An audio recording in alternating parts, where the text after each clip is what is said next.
What's happening, Ammers? Dan Lawless here for West Ham Fan TV. We are backed for the summer by the Co-op. Links in the description below.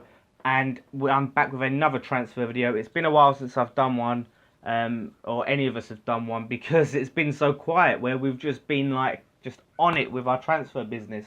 7 deals under our belt, and I think about £87 million spent. It's been an unbelievable window so far. So yeah, it's just getting into a bit of a quiet period. It's almost like a drug, like with the transfers, you know, like after like you get 7 down, you're just craving the next transfer and seeing who's going to get signed. And I mean, if the window closed now, I'd be happy personally, but it seems like we're not done. We've been linked with a few more players. I'm going to go through some of the players right now, some of the latest stories that have come out. And so first, according to several reports, some from like Turkish media and all of that, that we are close to agreeing a deal for Croatian and Besiktas centre-back Domagoj Vida. I think it's Domagoj. I think it's Domagoj Vida. 29-year-old centre-back, and apparently the Besiktas president is flying to London to hold talks, which is very interesting. I mean, he had a very good World Cup.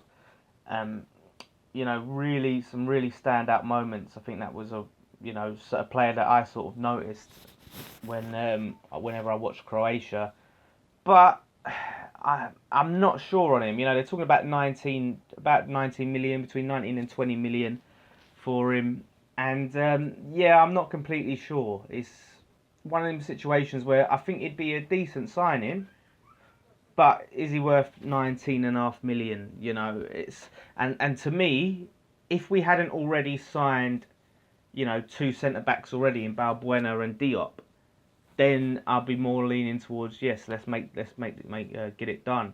But when you look at it now, we've got Diop, Balbuena, Ogbonna, and Rice as, you know, our centre backs. We've got 4 centre backs, and then, you know, if need be, Zabaleta can do a job at centre back. And if we do keep hold of him, Chiari can do a job at centre back. But it's interesting how we're really just looking to sign so many centre backs, and just really, you know, oversaturating that position of the field, because like obviously defense wise was a big issue. We leaked so many goals now, but if we just have like too many centre backs, then it's going to be hard to keep them happy. You know, let's having more than 4, and I would rather keep hold of Ogbonna personally than let Ogbonna go and then get Vida in. That's just my personal preference. Ogbonna can also play left back, which is very handy. To me, I think that 19.5 million is better spent elsewhere. So moving on, looking at elsewhere where it could be spent. Another player that we're apparently looking at and have made a bid for and had a 10 million bid £10 million bid rejected for is Diego Laxalt, 25-year-old left back, left-sided player. He can play anywhere on the left. Uruguayan international, another player who impressed in the World Cup, and that apparently we've had a £10 million bid rejected, and they want 18 million. That's Genoa who want 18 million. That's who currently plays in Syria. 3 goals and 3 assists last season. And like I said, an impressive World Cup performance. And it's interesting because no one's really talked about the left back position. Obviously, we've got Masuaku and we've got Creswell. Creswell obviously has come under quite a bit of criticism from the fan base. Although he did do a decent job at centre back, I thought he got pushed into centre back and done a decent job.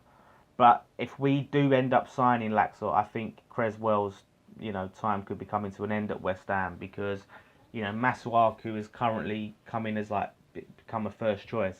I mean, things might change under Pellegrini, but, you know, he has sort of taken that role. And now with all the centre backs, I can't see a place for Creswell at centre back. So yeah, it's interesting. I mean, with Laxalt, he's got pace, and that's something it seems that Pellegrini is really looking for in this side, is a lot of pace. So that's something that I think, you know, he could add. You know, it's also been said he's got some defensive capabilities as well, which people have criticised Masuaku for not having. Although I did see Masuaku, you know, put in some good tackles in that last season. He's just obviously a player who likes to go forward. So it's interesting because then you can either put Masuaku up on the wing, play Laxalt at left back, or vice versa, as both of them can do that. But obviously, wingers, we seem to have quite a few of those coming in.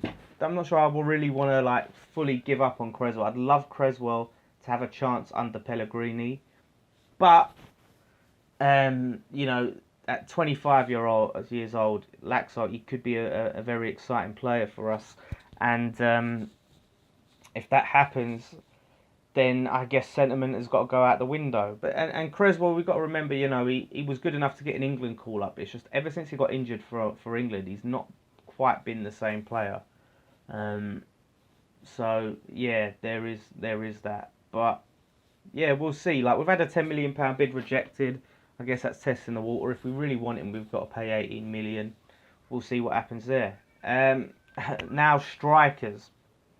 Obviously, Andy Carroll, as you all know, is injured for at least 3 months, which means he'll probably be out longer. Hugo's probably going to be leaving the club, which leaves us with Arnautovic and Hernandez as our only 2 strikers, although Yarmolenko can apparently play there as well, although he's stronger on the wing. But we do need another striker as cover. And according to ex-employees, a couple of the players that we have been sort of interested in, or is sort of available, could be available to us, is Danny Welbeck and Lucas Perez from Arsenal. So I can hear you all groaning through the camera as I say that. Yeah, it's an interesting one. Danny Welbeck, you know, he's not had really had a good few seasons. You know, he's been injured quite a bit for Arsenal. Hasn't really scored that many goals. 10 in 43 apparently got last season. 27 years old. I don't know with Welbeck. I just think he's someone who was very promising, and I think he's time as like a top first choice striker is behind him. And Lucas Perez as well, who's a couple of years older at 29. He got 7 goals in 34 for Deportivo. He was out there on loan last season, and I think 7 in 21 for Arsenal the season before. So his goal scoring record actually ain't all that. I thought it was a lot better than what it was, and when I actually looked into it, I was quite surprised. I really thought he was better than what he was. So either one of them, whoever comes in, really is going to be on the bench, right? They're going to be an impact sub for us, because Arnautovic is going to be our first choice, and if he wants to play Hernandez with him, then it's going to be Hernandez. So whoever comes in really is going to be behind Arnautovic and Hernandez.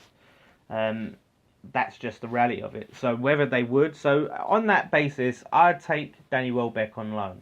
I'd take him on loan and have him as an impact sub and just a backup. I'd be happy with that. Obviously, he's experienced. He's an England international. Whether he should have gone to Russia, that's another story entirely. But you know, he's shown he can score goals. So yeah, I'd probably if I had to choose. Initially, I would have thought Perez, but I've sort of changed it. I would probably go Welbeck on loan. Another player who could be available is Michy Batshuayi, who has had a very impressive loan spell at Dortmund. He scored 9 goals in 14 appearances, which is, you know, brilliant.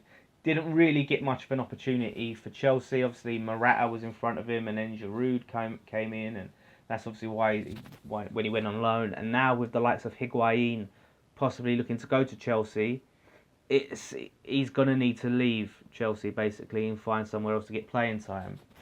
You know, so I definitely have him all day. Again, if Hernandez is staying and you've got Arnautovic, you know, where does that leave Batshuayi? He's not going to want to come to West Ham and sit on our bench. I mean, the thing with Batshuayi, he could very well challenge Hernandez for that spot.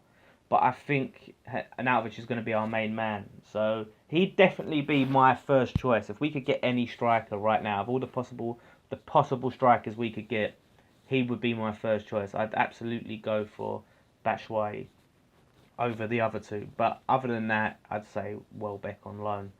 And I think a loan is probably what we're going to be looking at in terms of strikers this season. Which I don't mind that. You know, with what we've spent, And the players have got, like I said, whoever comes in is going to be an impact sub, so it makes sense to get a loan. Otherwise, I'd like to sign like a young up-and-coming striker, either from one of the newly promoted teams, or one of the sort of lower down teams that we might be able to tempt away. Other than that, if we can't do that, then I'm happy with a loan. So let me know what you guys think. Which striker would you like to see us bring in, either on loan and as a buy, or as a buy? And what do you think? Vida, yes or no? Do we need another centre back? And as well, Laxalt. What do you guys make of Laxalt? Should we move Creswell on and bring in another left back, or are you happy with what we've got? And or should we just, do we need to make any more signings? Leave your comments below. I love to read them, and I'll try and get in there and reply to as many as possible. So don't forget to subscribe. Now, hopefully things are picking up. Scott has got some videos coming out. That's right, Scott. It's been a while, but he is going to be back with some videos, and hopefully we'll have some more stuff to talk about during the week. So don't forget to subscribe. One thing left to say, come on you Lions.